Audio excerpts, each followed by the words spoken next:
What up? It's McClain. We are going to the Academy Museum of Motion Pictures, the newest museum dedicated to movies here in Los Angeles, with things to see like the shark from Jaws, the Ares from 2001, E.T., animation, and a Pedro Almodovar retrospective.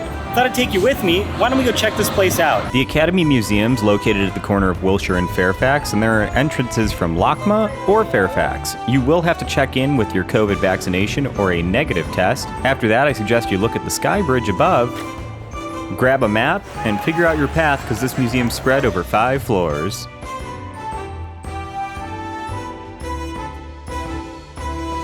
First impressions, this place kind of just feels like a giant concrete box. We're on the first floor right now. Museum admission costs $25 for general. There's a $15 upcharge if you want to do their immersive experience where you win an Oscar. On the first floor, we have Stories of Cinema 1 in the Spielberg Family Gallery. Let's head there right now.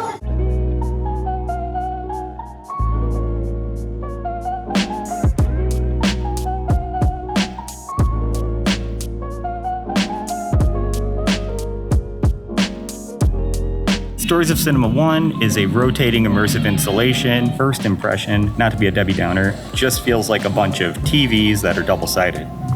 Took off my glasses because I'm so sweaty, it's hot. Pretty empty in here, it doesn't seem like anybody's sitting around, but there are some poofs if you want to.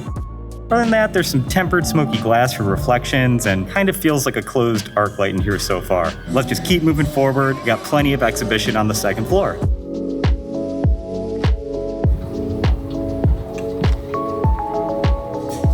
We're on the second floor. We're gonna head into Stories of Cinema 2 here. I saw there's a really cool photo of Judy Garland from 1940 walking Wilshire Boulevard right by this building. It used to be the old May Company building here, and you can see it's been here since before any of us have. Let's head into the gallery for Stories of Cinema 2. I think this is where the museum's really gonna get cooking, so let's get in there.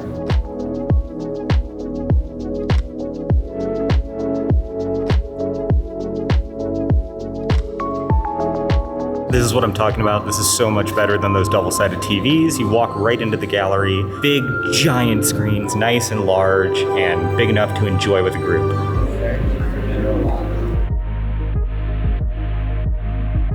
The exhibit starts with Orson Welles' Citizen Kane, and they actually have the sled Rosebud, and more interesting to me, the actual lenses used in the movie, which was notable for its deep focus where everything is sharp, the opposite of what most people think of as cinematic today. Walk past that, you go right into a shrine to Bruce Lee. Tons of posters, hand-illustrated script drafts from the man, nunchucks, and just a variety of awesome stuff.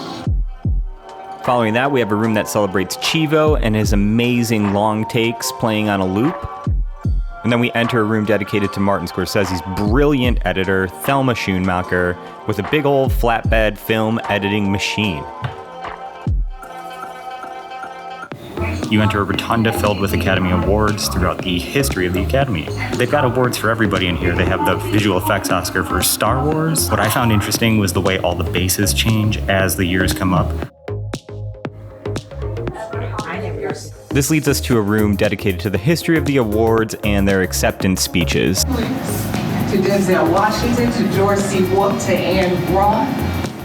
We just walked out of the Academy Awards history room, and now we enter Spike Lee's curated room, filled with his heroes, his personal collection of movie posters gifted him from directors, his Oscars, and a bunch of memorabilia. So far, this might be one of my favorite rooms. It's just filled with cultural ephemera and those amazing singular Spike Lee details.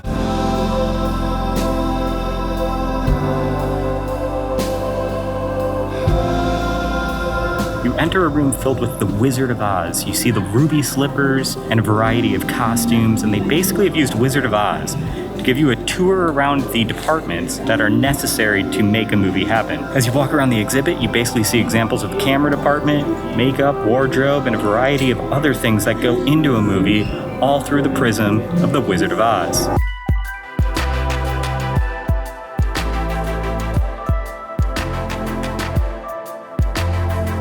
So behind me is the room that contains costume design as well as hair, makeup, and wardrobe. Some incredible pieces in this room, but for me, the standout is, of course, Florence Pugh's dress from Midsommar. In the hair and makeup department, a bunch of the wigs and mustaches from Dolomite, which is really interesting to me. They look crazy real. And then a super creepy bust of Charlize Theron, too.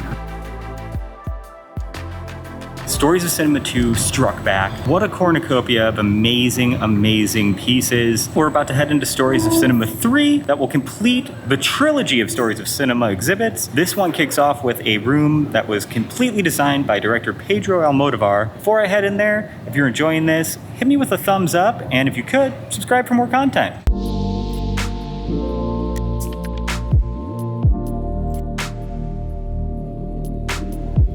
So this installation was actually designed by Almodovar himself. Each station in here represents a different emotion or theme from across his filmography. The entire space feels very soothing, but also a little surreal. When you exit the Almodovar exhibit, you're led into a room that celebrates the history of animation. We have old classic Looney Tunes illustrations, stop motion animation drawings for Fantastic Mr. Fox, along with maquette puppets of Mr. and Mrs. Fox. There are cells from Akira. There is a representation of South Park.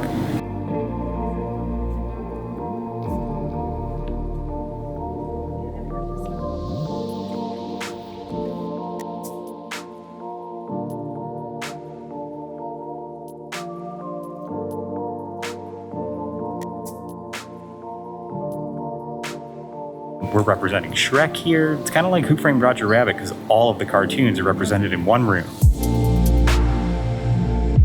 This encounters area with all the sci-fi character costuming and props from E.T., 2001, Edward Scissorhands, Batman Returns.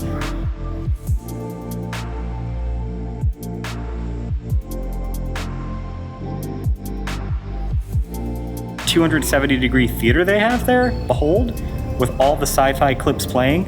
I could sit in there all day. Wow, Stories of Cinema 3 was incredible. Also on the third floor, you'll find the upper level of backdrop, so you can get a better view of the heads of Mount Rushmore behind you. So this backdrop is from North by Northwest, and it's a really great representation of the lost art of matte paintings. These used to be so far in the background and out of focus enough that it took the place of what green screens or video walls would do today. About to head into the path of cinema, basically dedicated to the history of visual entertainment before the cinema existed. There are a variety of old projection lanterns, kaleidoscopes, zoetropes, all leading to the Lumieres developing the first cinema camera. Kind of cool, kind of dark, kind of cool.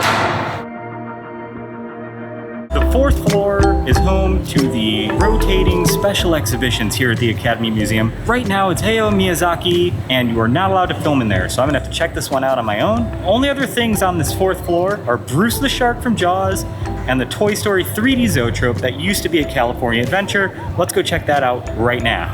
My cameras can't really do these strobe lights justice, so here's a doc. Through them, we're using a strobe light to make those images stick in your eye, and these spinning images freeze in space, and each sculpture replaces the last one and appears to move. It's stunning. Crossing the Barbra Streisand Bridge now, making our way to the Dolby Family Terrace. Oh my gosh, look at this. The Dolby Family Pavillion is on the 5th floor. It's outside with an incredible view of the Hollywood Hills behind it. No way I could capture every single thing here. There is way more than I've shown you. I encourage you to come down here yourself with a friend or even alone. Just kind of take in some of this history. For now, I think we take a peek at the gift shop and then we get the heck out of here. Good news, shoppers, the museum gift shop is huge. You could definitely find stocking stuffers, whatever you want, birthday gifts, love you presents for the film fan in your life in here. They've got a little bit of everything super curated. Right behind me are $500 Lego OSCARs. I'm tempted to buy one, but I don't think we will today. I'm gonna get Nicole the Dorothy makeup bag. Ton of Miyazaki stuff if you're a fan. Really too much for us to cover today. It would be a whole video. I'm gonna get a couple things for Nicole and I, and then we can get the heck out of here. For our first visit, 25 bucks. I feel like I totally got my money's worth. I don't feel like it's the most beautiful museum I've ever been in. It was kind of a big empty concrete box. Once you get into Stories of Cinema 2 and 3, I feel like it was totally magical, and there was enough to satisfy. Didn't really get crazy in the store, but there is a ton of stuff in there. Some of it's kind of fancy, but a $500 Lego brick Oscar statue, no thanks. I hope you enjoyed this tour of the Academy Museum here in LA. I've been Justin McClain. Give me a like and subscribe, please, if you like this video. And I'll be sure to let you know when I got another one. Great hanging out with you. Hope you're having a great day.